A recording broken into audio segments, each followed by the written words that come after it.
사람들이 큰 인물이 태어날 징조라고 했다. 대사가 태어났을 때 주위의 풀과 나무가 3년 동안 시들었다. 신통력으로 불을 끈 진묵대사.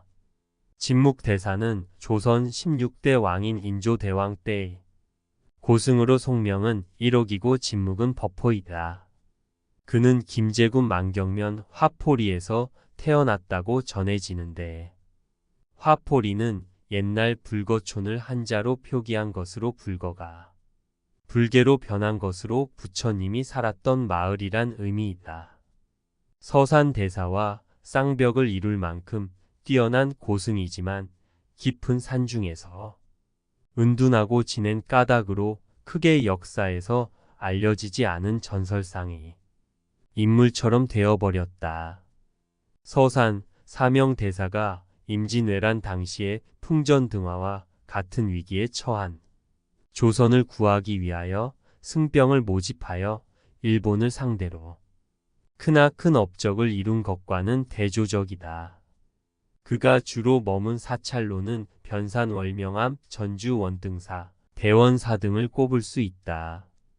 대사가 삼위 시절 김용사에서 대중공양에 먹을 상추를 씻는데 김용사에서 시별이 떨어진 대승사에서 불이나 스님들이 우왕좌왕하는 모습을 보고는 손에 든 상추를 들고 물을 뿌려 불을 끄고 나니 상추는 먹지 못하게 되어 스님들의 호된 질책을 받았으나 며칠 지난 후 대승사 스님이 김용사에 볼 일이 있어 들렀다다가 대승사에 불이 났는데 갑자기 소나기가 쏟아져 불이 꺼졌는데 주변에 상추들이 널려 있었다고 전하자 삼위의 신통력에 모두들 놀랐다고 하였다.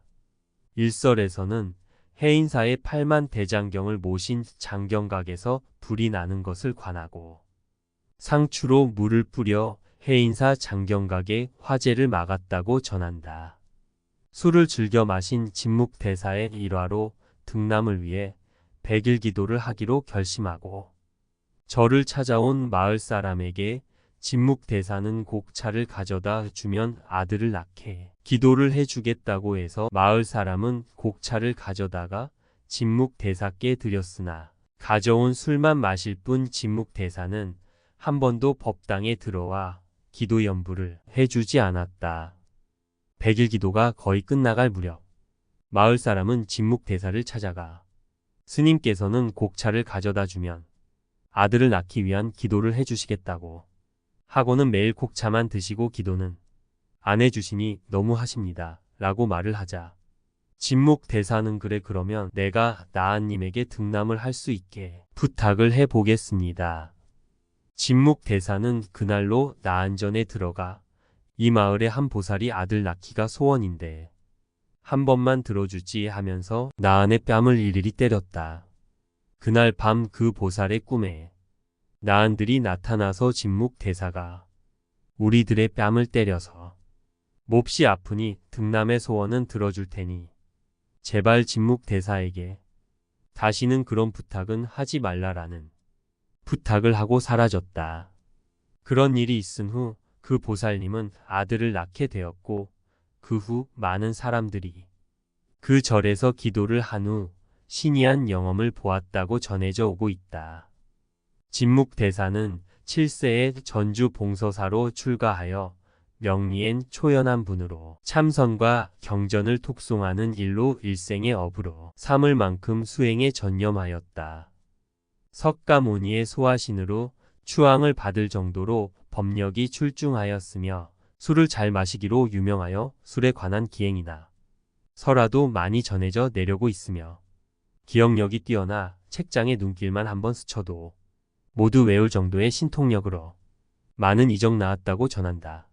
진묵대사는 전라북도 김제시 만경읍 불거촌 출신으로 태어난 뒤 3년 동안 초목이 말라 시들었고 비린내가 나는 음식과 마늘을 좋아하지 않았으며 성품이 지혜롭고 자비로워서 사람들이 불거촌에 부처님 낳았다고 하였다고 한다.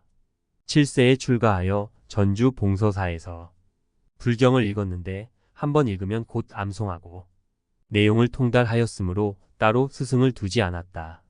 봉서사 주지는 어린 진묵에게 조석으로 신중단에 소양 예배하는 소임을 맡겼다. 어느 날 신중들이 그 주지승에게 현몽하여 이르기를 우리 소신들이 어찌 감히 불의 예를 받겠는가. 원컨대 다시는 아침 저녁으로 소양하게 하지 말라고 하였다 한다. 그는 일생을 통하여 수많은 신의를 남겼지만 그 생에는 연대순으로 정리되어 있지 않다. 다만 조선 후기의 고승초이가 지은 진묵대사유적고에는 18가지 이적이 기록되어 있는데 이 가운데 대표적인 것을 살펴보면 다음과 같다.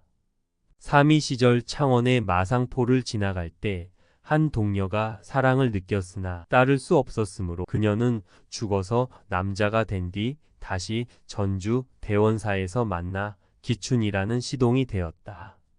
대사가 그를 각별히 사랑하였는데 이것을 대중들이 비난하였다. 대사는 그것이 일확산매행 일체의 즐거움에 대한 애착을 떠난 산매행임을 보여주기 위하여 기춘을 시켜 국수로 대중공양을 하겠다는 것을 알리게 하였다. 대사는 대중에게 바루를 펴게 한 뒤 기춘으로 하여금 바늘 1개씩을 각자의 바루 속에 넣어주게 하니 대사의 바루 속 바늘은 국수로 변하여 바루를 가득 채웠으나 다른 승려들의 바루에는 여전히 1개의 바늘이 있었다. 늙은 어머니를 외막촌에서 봉양하고 있을 때 여름날 모기 때문에 고생하는 것을 보고 산신령을 불러 모기를 쫓게 한 뒤로는 이 촌락에 영영 모기가 없어졌으며 어머니가 축자 제문을 지어 위령하였다. 곡차라고 하면 마시고 술이라고 하면 마시지 않는 것이 계행이었는데 어느 날 한중이 술을 거르고 있는 것을 보고 그것이 무엇이냐고 3차례나 물었으나 중이 대사를 시험하기 위하여 모두 술이라고 대답하였으므로 금강역사가 그 중을 타살하였다. 대사가 변산월명함에 있을 때 다른 승려들이 모두 출타한 뒤 홀로 능엄경을 읽다가 수능엄 산매에 들어 손가락이 바람 때문에 열리고 닫히는 문에 부닥쳐 피가 난 것을 잊은 채 며칠 밤을 보냈다.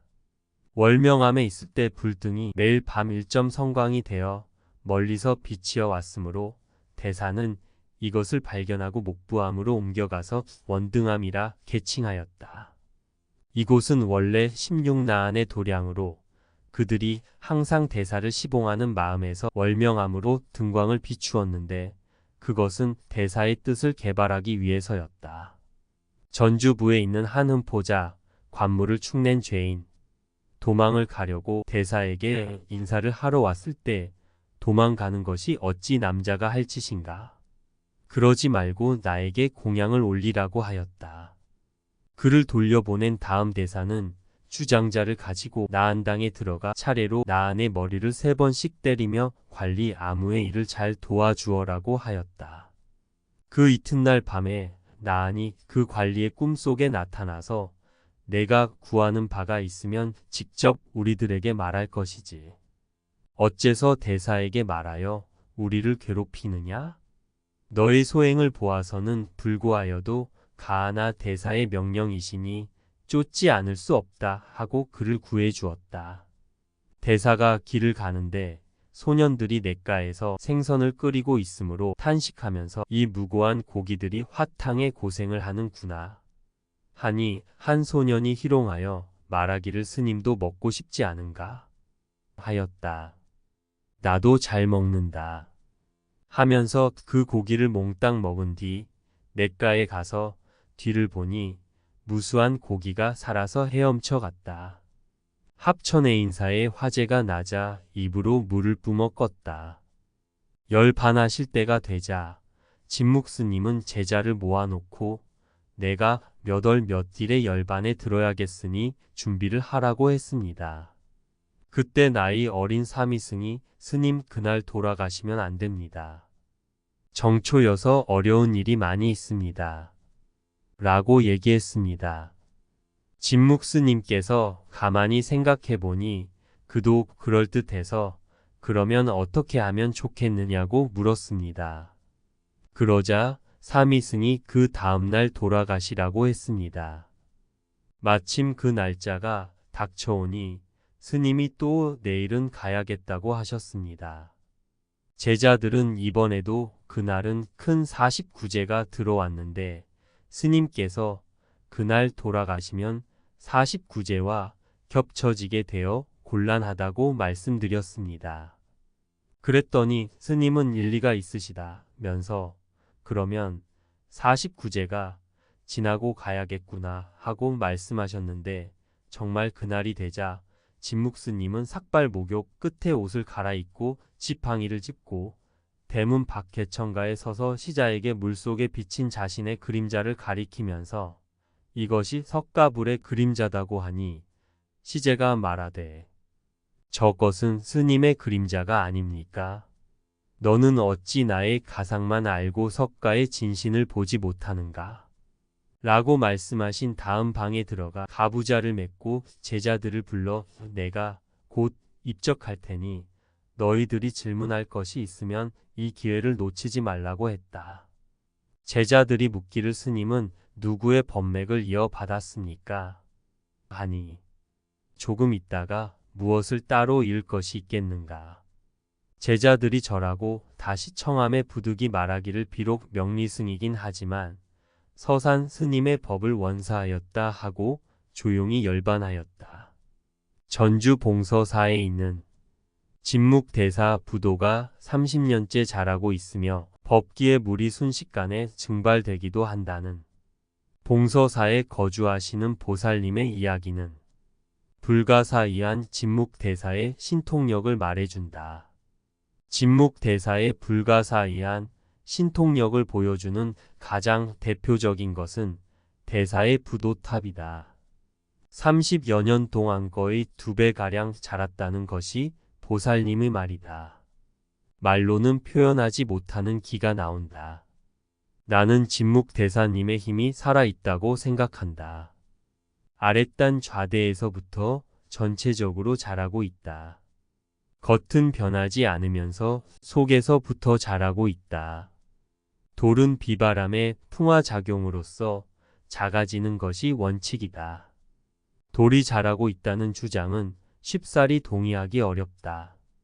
매년 부도를 측정하지 않아 얼마나 자랐는지 정확한 통계치는 없다. 그렇다고 해서 보살님의 주장을 허무맹랑한 소리이다라고 일축하기에는 석연치 않은 부분이 많다. 매년 사학과 학생들을 이끌고 이곳을 찾는 인근 대학 교수들은 부쩍 커버린 부도를 보고 이해할 수 없는 일이라며 고개를 젖으며 난감해하는 표정을 짓는다고 한다. 지극한 효심과 우애. 진묵대사는 효심이 지극한 사람이었을 뿐만 아니라 동기간의 우애를 누구보다 소중히 여겼다. 진묵대사는 출가한 승려였지만 어머니를 평생 극진히 봉양했고 하나밖에 없는 누이 동생을 살뜰하게 돌보아 주었다. 진묵대사는 당시 자신이 거주하던 일출암 근처의 외막 초년제 완주군 옹진면 아중리에 집을 마련하여 어머니와 누이 동생을 살게 했다. 진묵대사는 조석으로 어머니께 문안을 드리며 지극정성으로 모셨다. 자연에서 생겨난 모든 생명은 언젠가는 반드시 죽기 마련이다. 이는 그 누구도 피해갈 수 없는 자연의 섭니다. 진묵대사의 지극한 효성에도 불구하고 진묵대사의 어머니가 마침내 돌아가셨다. 진묵대사는 출가한 승려로서 후손이 없기 때문에 대대손손 어머니의 제사를 받들 수도 없고 묘소를 돌볼 수도 없는 처지였다. 또한 누이 동생이 있기는 하지만 출가 외인인지라 시집가면 남의 식구가 된다. 그러니 언제까지나 어머니의 제사를 받들 수 없다. 풍수지리에 달통한 진묵대사는 천년만년 제사를 얻어 잡수실 수 있도록 어머니의 유해를 만경면 북쪽의 유황산 기슭에 있는 성모함에 모셨다. 진묵대사는 성모함의 묘소에 참배를 하고 술을 부어 제사를 드리면 풍년이 들 것이라고 하였다. 그리고 정성을 들여 기도하고 소원을 빌면 바라는 것 하나는 반드시 성취한다는 소문이 세상에 떠돌았다. 그러자 인근 마을 사람들이 행여 뒤질세라 앞을 다투어 모여들었다. 진묵대사가 어머니를 안장한 그 자리가 바로 자손이 없어도 향과 촛불이 천년만년 꺼지지 않는다고 하는 무자손 천년향화지지의 명당이다. 풍수에서는 이런 명당 자리를 연꽃이 물에 떠있는 형상이라고 하여 연화부수형이라고 한다. 수백 년이 흐른 지금에도 성모함에는 참백에게 발길이 끊어지지 않고 있고 그윽한 향 연기가 하늘하늘 피어오르고 있다. 오늘에 이르기까지도 자식이 좋은 대학과 직장에 들어가기를 바라는 부모들의 발길과 집안의 평안함을 갈구하는 참백에게 향화가 끊이지 않고 있으니 진묵대사의 효성과 도력을 가히 짐작할 수 있다.